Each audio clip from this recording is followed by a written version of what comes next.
The Final Word, Heart Advice on Buddhist Practice, features conversations with senior Dharma practitioners and teachers. The series explores a simple but profound question. If you were at the end of your life, what essential practice advice would you offer to students of the Buddha Dharma?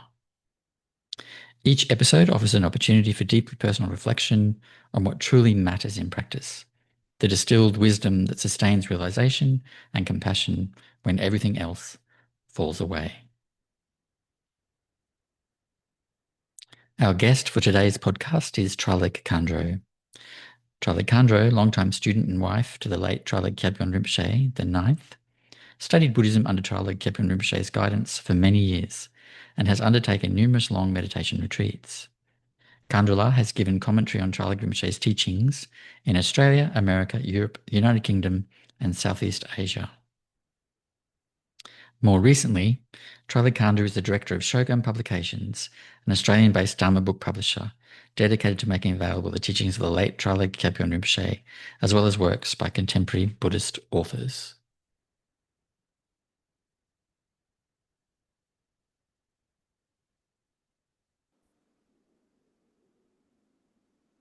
Welcome, Traleg Khandro, to The Final Word, Heart Advice on Buddhist Practice. So I'm going to ask you the question that we're discussing in this little podcast. If you were at the end of your life, what essential practice advice would you offer to students of the Buddha Dharma? Okay, it's a challenging question, and a wonderful one. I would ask that we look at our minds in life and in meditation, and ask ourselves what kind of commitment we have to our thoughts.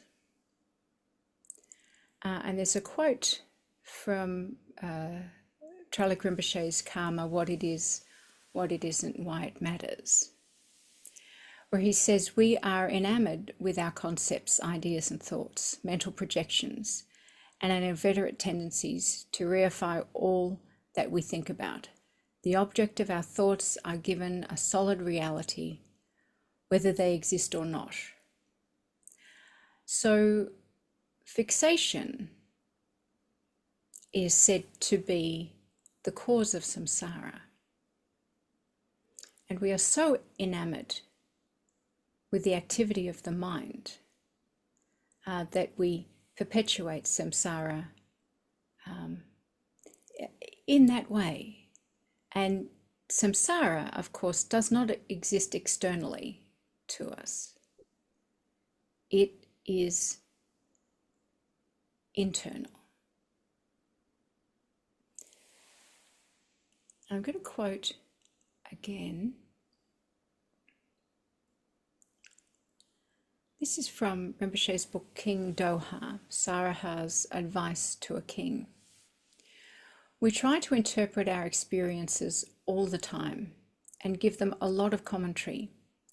To a large extent, how our experiences are appropriated, made sense of, given significance and meaning, depends upon our mood or even the time of day. This is also something that we have to keep in mind.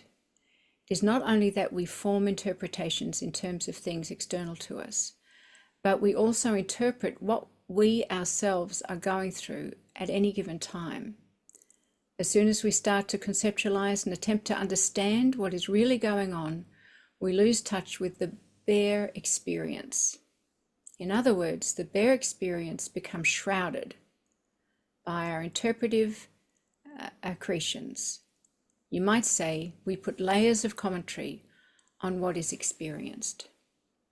And the layers of commentary on what is experienced, I think for many of us, doesn't stop when we're in everyday life. It continues when we're on the cushion, that we are enamored with the activity of the mind. And it's just so important for us to reflect on how well we know ourselves and how well we know what is harmful and what is not harmful, not just to ourselves but to others. I'm going to go ahead and read another quote. An experience that we might have thought was not very good could in time, with deeper understanding, deeper appreciation of meditation and the benefits of hindsight, be thought of in fact as beneficial. At the time, though, it may have been upsetting or uncomfortable or even confronting. Just because something is pleasant doesn't necessarily mean it is good for us. And just because something is a bit confronting or unpleasant doesn't mean it is bad for us. Even in life generally, that happens to be true. It's extremely important to keep an open mind. In that way, one tries to meditate, to practice shamatha or tranquility meditation. It is said that if we approach things in this way and are open to varieties of experiences, then experiences will rise and fall, and we will be less given to distraction and disturbance. So distraction and disturbance is not just something that we deal with in meditation. Of course, we deal with it all the time. We're constantly distracted. These layers that we place on the bare experience are constant. If you think of the amount of energy that we put into how we extrapolate, exaggerate, and so forth, every experience, how much energy we could actually generate through a far less tainted state of mind.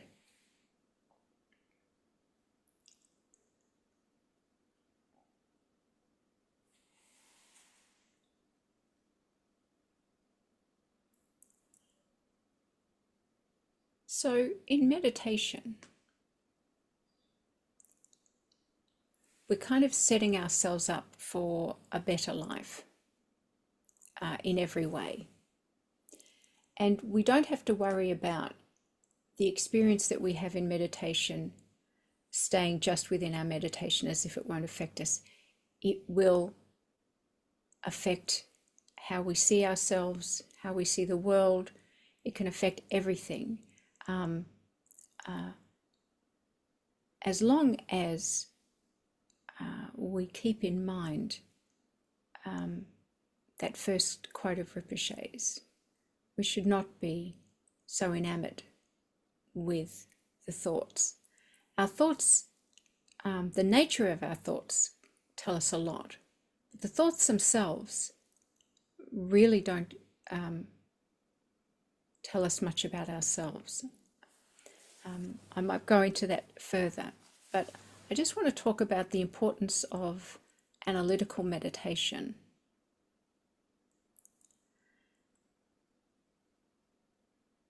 Now, I don't know if this is a quote, but it's similar to something that Rinpoche has said. The benefits of doing Vipassana meditation is that the mind is no longer so clingy, and then wisdom can develop, it can arise. So if we're loosening up, if we're not so tight in how we see the world, in how we assess the quality of our thoughts, how we assess others, wisdom can develop. If we do not cling onto our experiences so much, they have less impact on our mind, and we may be less affected and less traumatized. The mind can then become more open, more expansive, more spacious. It is said in the teachings, and with that comes wisdom. But when the mind is clinging and grasping, it develops a monofocal vision. Whatever you are obsessed with or affected by becomes a preoccupation, and there is no room to have expansive vision or to be able to see things clearly. The mind has become so narrow and has such a narrow focus that wisdom can be impossible.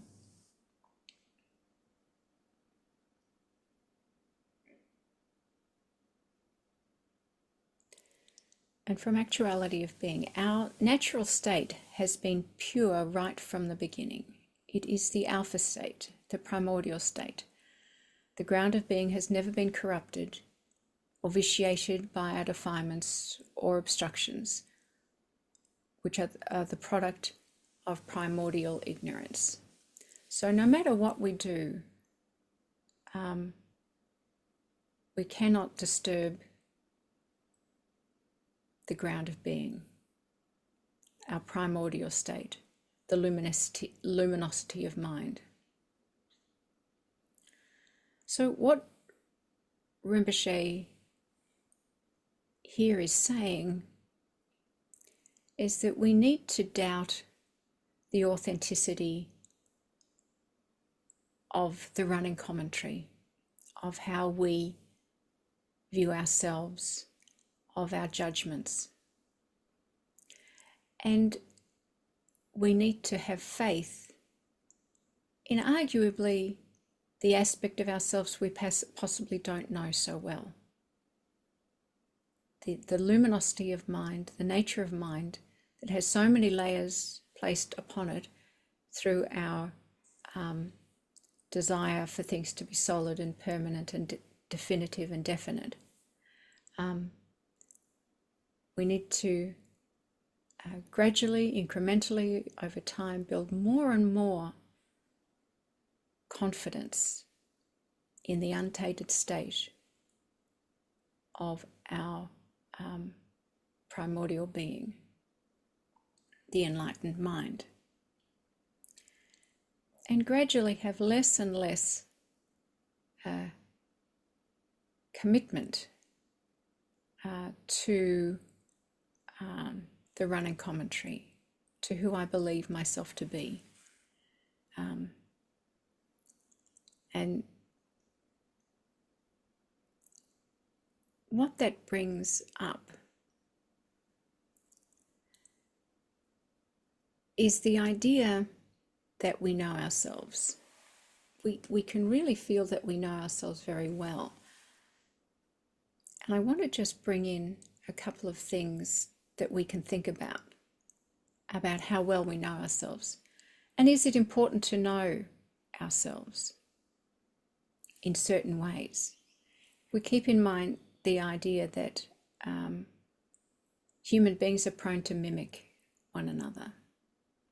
So the way I act, or the way you act, or the way anybody acts, could simply be mimicking. And we've taken that personally, and we've somehow interwoven that and incorporated that into a sense of self. It may have no background. That behavior is just some aspect of collective karma or being in a family, whatever. So I want to read through just some thoughts that I've had on this. It's to do with karma as well. Our belief in the weight of our karma is subjective. So we've decided it. A new perspective can lift some of that weight.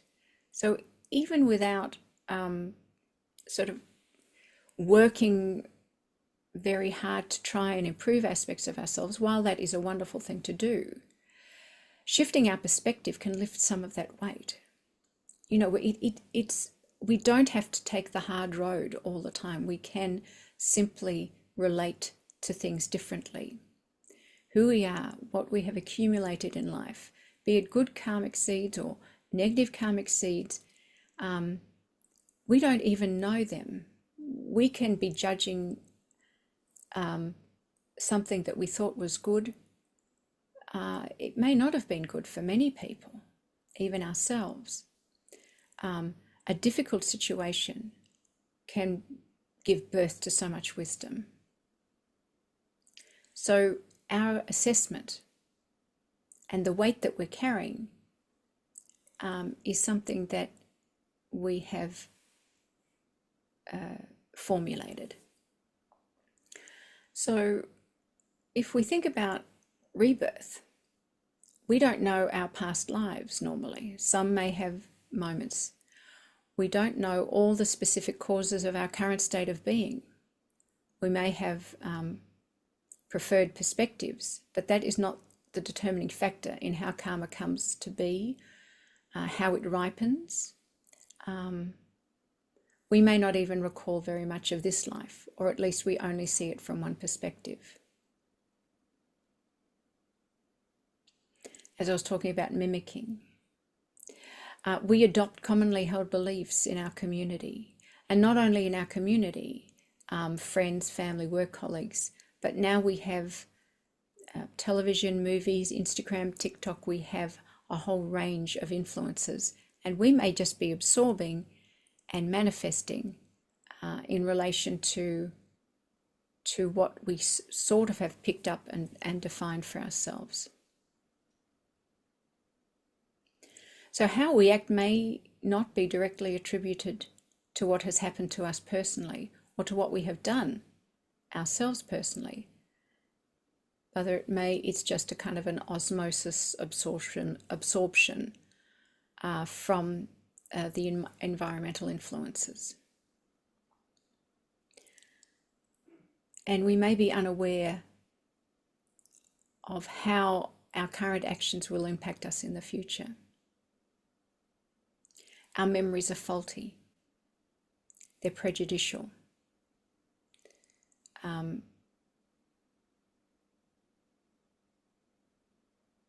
And justifying our actions is common, but is usually based on our personal perspective, which can be quite limited and distorted, as I was mentioning.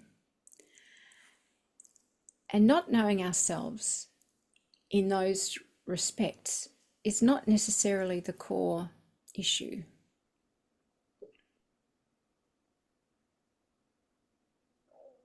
Interestingly, because we can think by delving down into our psyche and pulling out the root of a problem, or finding the original cause of why I'm acting this way or why I'm feeling this way, or we can think that that's how we're going to fix things up.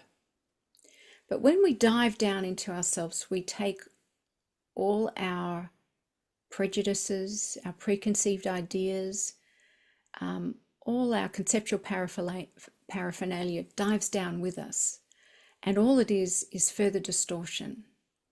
And the beauty of meditation is that it creates an environment that allows things to arise.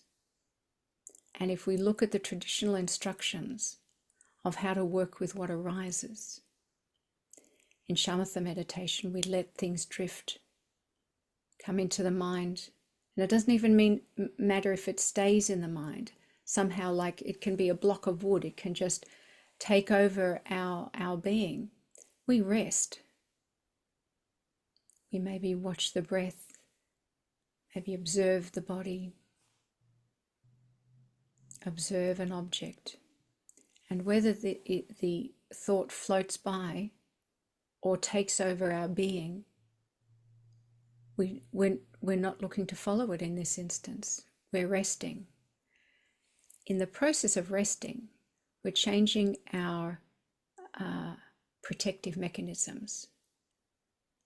We're also changing a deeply embedded responsiveness to what arises in the mind by resting. And from a Buddhist perspective, that is wonderful. We're starting to create a different environment of letting things be, of letting things go. In other words, we're not fueling the fire of samsara in our meditation. We're resting and observing with curiosity the display. Mainly in tranquility and meditation, we're resting and allowing those protective mechanisms to relax, and allowing our responsiveness to take a back seat, if you like.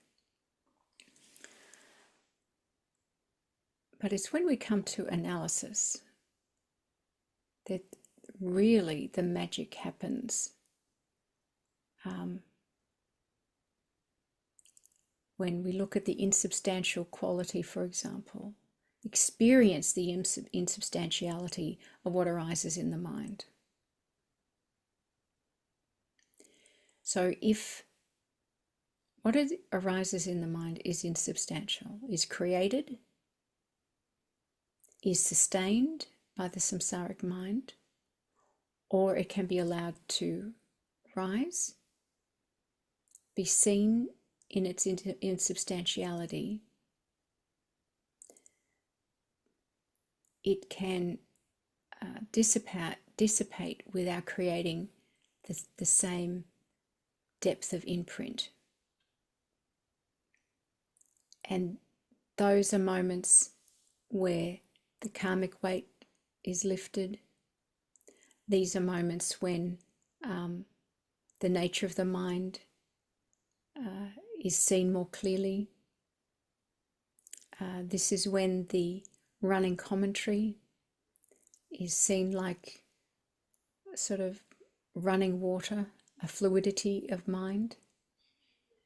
And we have the freedom not to become engrossed, embedded, not to judge the fact that we are creative human beings with extraordinary cognitive ability, extraordinary capacity for love, compassion, joy, and equanimity. So every thought, every mental event, we have an opportunity to recognize its insubstantial nature and become free of the fixations, become free of predetermination, and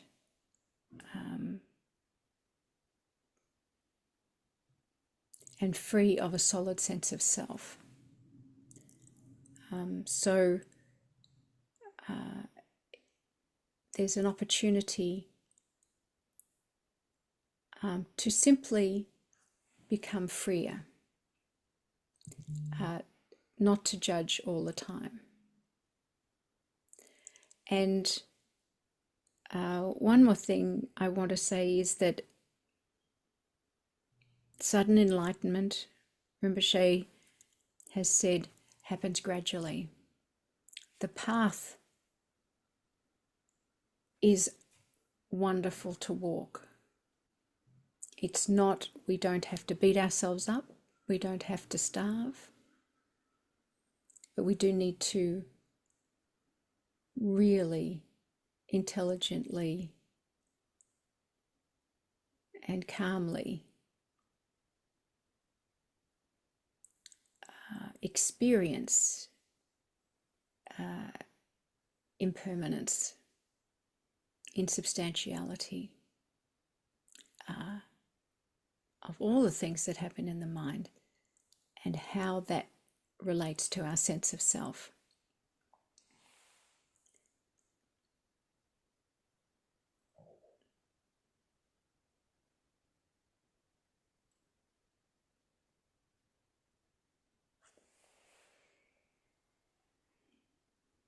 So we should never write ourselves off or write off anybody. Anybody on the spiritual path, I think, believes there's a greater untapped potentiality. And we can be quite critical of ourselves and the world. And while that can be a tremendous motivator in some ways to seek a spiritual life,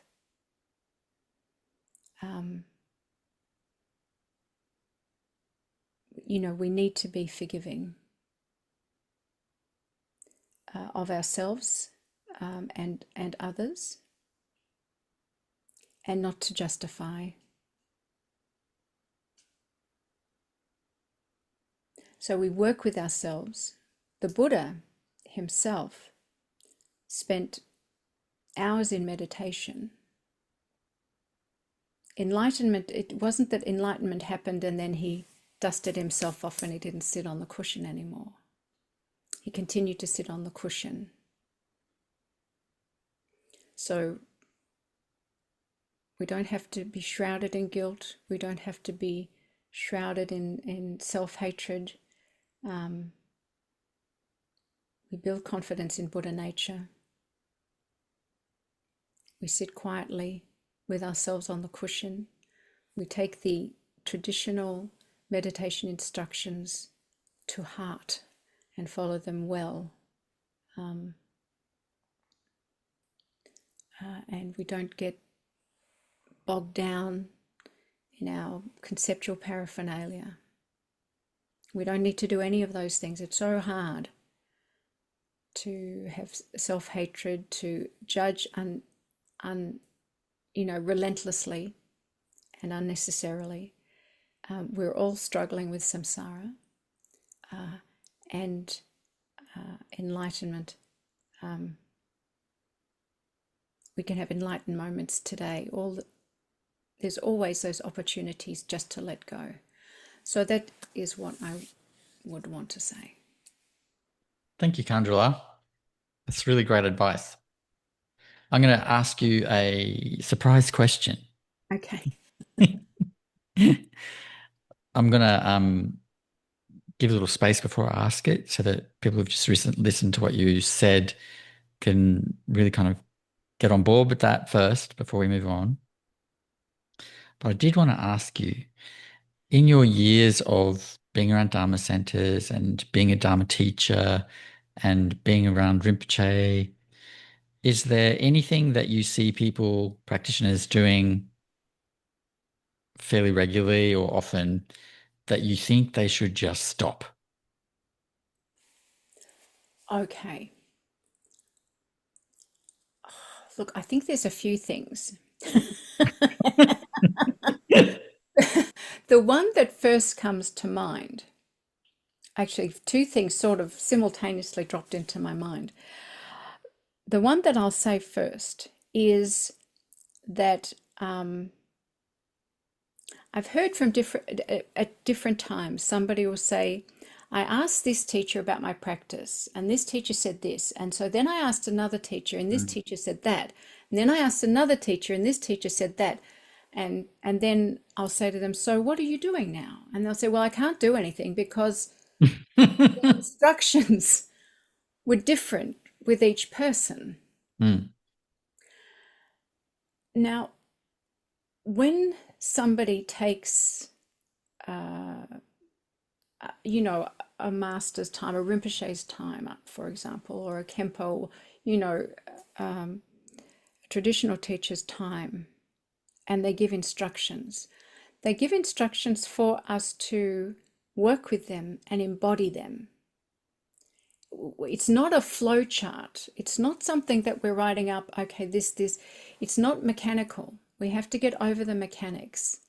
And if you have taken the time of somebody very special, I'm thinking of a person who they spoke to Sakya Trenzin, they spoke like really substantial teachers within the Tibetan Buddhist tradition. They took time, that person's time, that precious time, and didn't follow the instructions. And my guess is that the instructions haven't, they weren't recorded, they haven't been written down. They just go, okay, he said this person said that, and they've wasted their own time by not doing the practice. So if you get instructions, the idea is to embody them, work with them. Because when we work with these instructions, something else may come up and we may have another question, but it's progressive.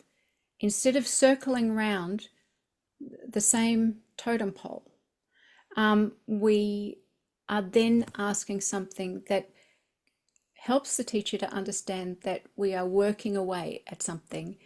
We've come up with an obstacle now. So we're not starting at the same place. They can see the progress.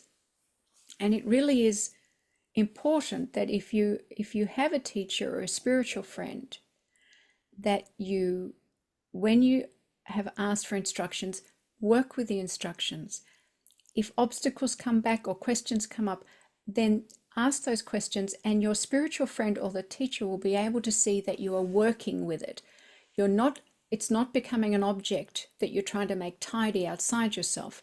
It's becoming a lived experience. So that's what I would say.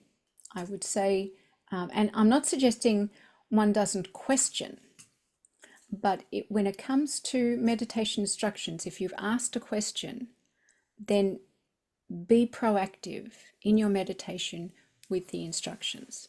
I would say that. The second thing that sort of came to mind at the same time was, it's not our responsibility to fix other Sangha members. It's our responsibility to be responsive to our community of practitioners, not to just think, oh, well, I don't have to worry about what that person thought, or, reflect on how we are walking within our community. That's terrific, but we need to fix ourselves, and we need to be kind and understanding and caring of our community. And we don't even have to have close friendships in our community, but we need to care about our community. So if you think you need to fix somebody else, have a look at yourself first, and do a bit of fixing up there. And have care without imposing, I think. Something like that. Yeah. They're really great pieces of advice. I think both of those are, I think, the universal issues in Dharma centers and in Sanghas. The first one, where people shop around for advice, I think sometimes because they're literally confused and want clarity, but sometimes I think they're looking for an answer that suits them better. I mean, in the 80s, we used to call that doctor shopping. You have the sense that you've got this illness, and you go to the doctor and they go, no, you don't have that illness. And you're like, yes, I do. And you go to a different doctor until you get one that goes, oh, yes, you do have that illness. Yeah, doctor shopping. And then the second one is the nature of relationships. We just can't help but project our stuff onto others. One of my favorite aphorisms, Dharma aphorisms, it's also, I think, highly annoying to those around me, is I'm always saying, you meet your own mind. It's something I've been saying since I was 12 or something, because I found it somewhere in the Dharma teachings. And I just go, you meet your own mind. And people go, oh, would you be quiet? Because it's so true. We only meet our own mind. And so if somebody's annoying you, or if something annoys you, it's your habitual tendency that you have to deal with. It's not them. They're not even there. Yes. This absolutely. There's a question I've asked a couple of people at different times, and got the same answer. And it was, they were feeling uncomfortable at the center or whatever. And I said, when you went to church, they were both Christians, the people I'm thinking of. When you went to church, did you expect to get on with everybody? And they said, no. And I said, when you came to a Dharma center, did you expect to get on with everybody? Yes. Because when Buddhism in the West, at least, is not mainstream, we may think that we finally found like-minded people in our Dharma center, and we may well have. And then we take teachings on how the samsaric mind works, and the true nature of the mind, and we start to see the patterns, but we're projecting it onto other people. So it's wise not to go to a Dharma center for friendship. That might come, but if we go to the Dharma center for some sense of community, but I guess let's not forget why we came. Let's not forget why we came. Maybe for whatever reason that we came to the Dharma center, it's a shame if it ends up being like the same sort of stuff that happens at the tennis club or the, I don't know, the dog shows or the whatever, the bowling club, whatever. Dog shows. I don't. What do people do? I don't know. Go to dog shows. Well, I went to a I don't know, I guess you call it a dog show one time. To this woman asked me, and so I went along. I thought, what fun. There'll be all these people with they're dog lovers, their dogs are trained nicely, they look after them. This is going to be fun. And I walked in and it was such a political environment. One dog breeding, those people would think their dogs were better than other people. And then within the particular breed of dog, then you would have, jostling for who wants to be the best. And, oh, that judge doesn't know what they're talking about. My dog's the best looking, or whatever it might be. And I thought, why did I think that samsara would not exist at a dog show? It's a beauty pageant for dogs. It's going to be a nightmare. Yeah, but for me, I thought I was going to go to something that didn't have samsara in it. People were just happy and loving dogs and everything would be lovely. So, a friend of mine said to me once, it's amazing how surprised we are when things happen the way they always happen. Anyway. I think also, like, when people go to Dharma centers, there's this public image of Buddhists. We're all nice and gentle and loving and kind. I was talking to my sister one day and I just went, oh, it really annoys me when people think I'm nice because I'm a Buddhist. It's like, oh, I'm not nice. I'm just a person struggling like everybody else.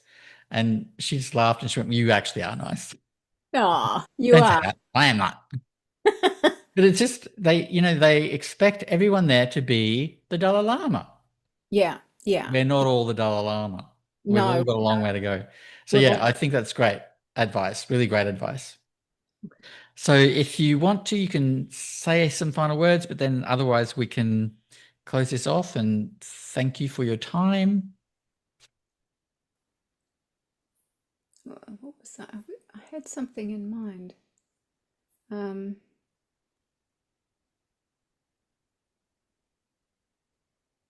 No, it's gone.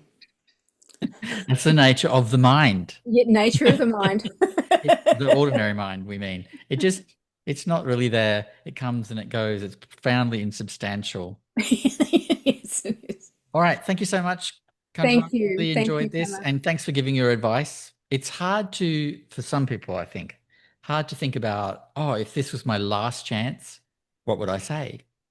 So I appreciate that you went through the process of thinking about that. Really appreciate it. And I'm sure this advice will be really helpful for people. And we're trying to get like as broad and diverse a range of advice as we can so that everyone will find something of benefit. Thank you very much for your time. Wonderful. A lovely day. You too. Have a lovely day. Thanks. Okay.